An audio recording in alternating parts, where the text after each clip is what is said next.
13 Sins. What if one phone call could change your entire life? What if every task you complete makes you rich, but also pushes you closer to madness?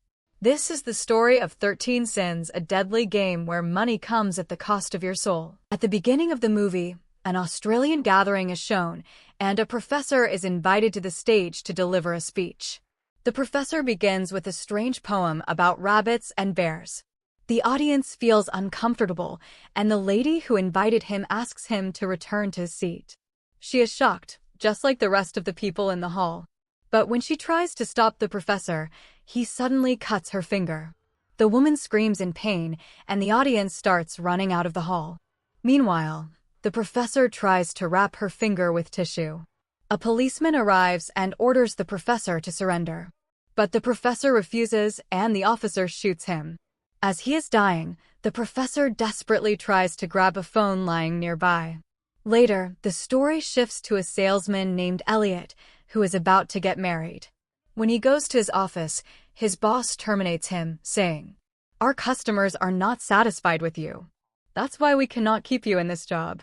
Elliot not only has his fiancée to think about, but also the responsibility of his younger brother, who is a psychopath. Elliot spends a lot of money on his brother's treatment. Now, after losing his job, he worries about how he will continue the treatment. There is also a danger that his brother might be sent to a mental institution. Elliot then goes to his father to ask for help, but his father has never taken responsibility. This time as well, he says he has lost his retirement funds and cannot help. Elliot loves his fiancée and is about to marry her, but with so many responsibilities and no job, he feels crushed. In the next scene, Elliot is shown sitting in his car, worried about his circumstances. A fly keeps irritating him when suddenly he receives a call on his phone. The mysterious man on the other side says, "Don't worry, Elliot. We have a game show for you. If you participate, you will become rich. For this, you must complete some tasks." Elliot thinks the man is a scammer. But then the caller begins to tell him about events from his life that no one else should know. He even tells him about his mother's accident. And then he says, "A fly was just bothering you. It is still in your car." Elliot becomes nervous, stops his car, and looks around to see if anyone is spying on him. But there is no one. The caller says, "If you kill that fly, $1,000 will instantly be transferred into your account." Elliot quickly kills the fly because it is easy. Immediately, he receives a notification that $1,000 has been transferred into his account.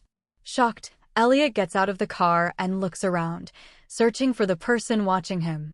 But there is no one. The man then says, "If you eat the fly, you will be given even more money." Needing money badly, Elliot returns to his apartment and checks his account details on his computer. He sees the $1,000 already there. That is why, even though it disgusts him, he eats the fly. In the next scene, Elliot is shown eating it and then receives a call. The man congratulates him, saying, "You have completed the second task. Soon, more money will be in your account." Elliot asks, "Can you follow me even inside my house?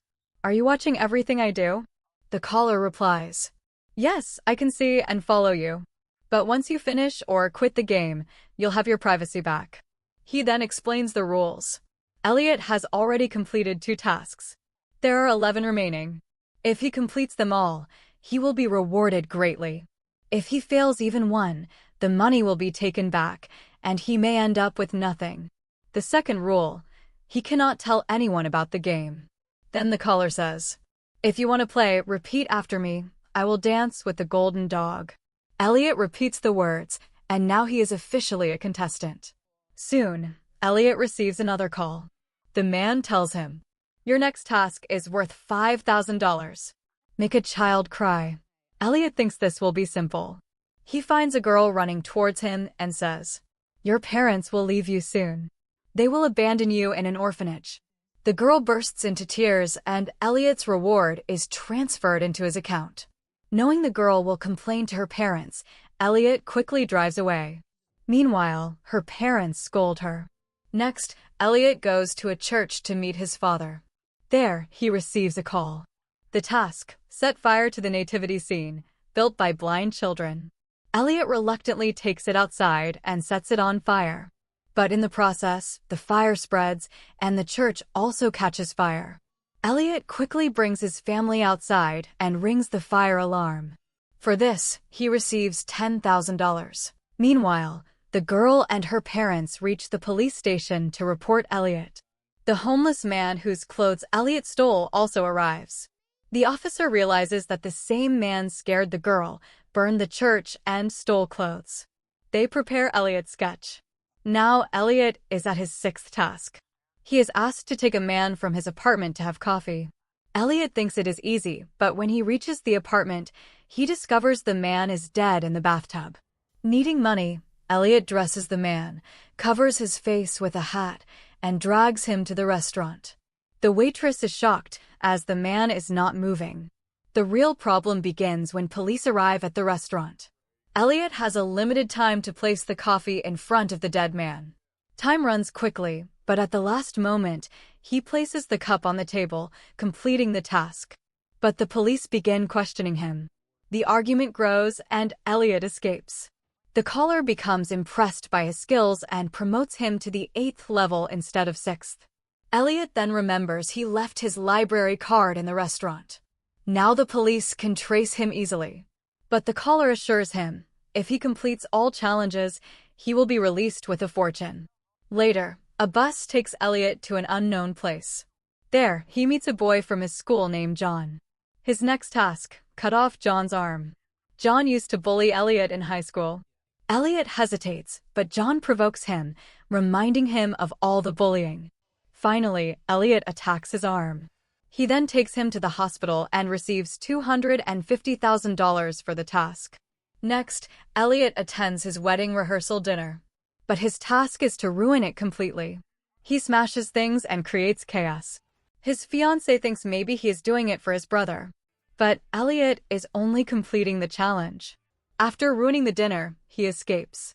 His next mission is to surrender himself. Elliot returns to the party and is caught. At the police station, the officer shows him photos of crimes, claiming Elliot did them all. But Elliot realizes some of those tasks were not his. There is another player too, doing strange missions.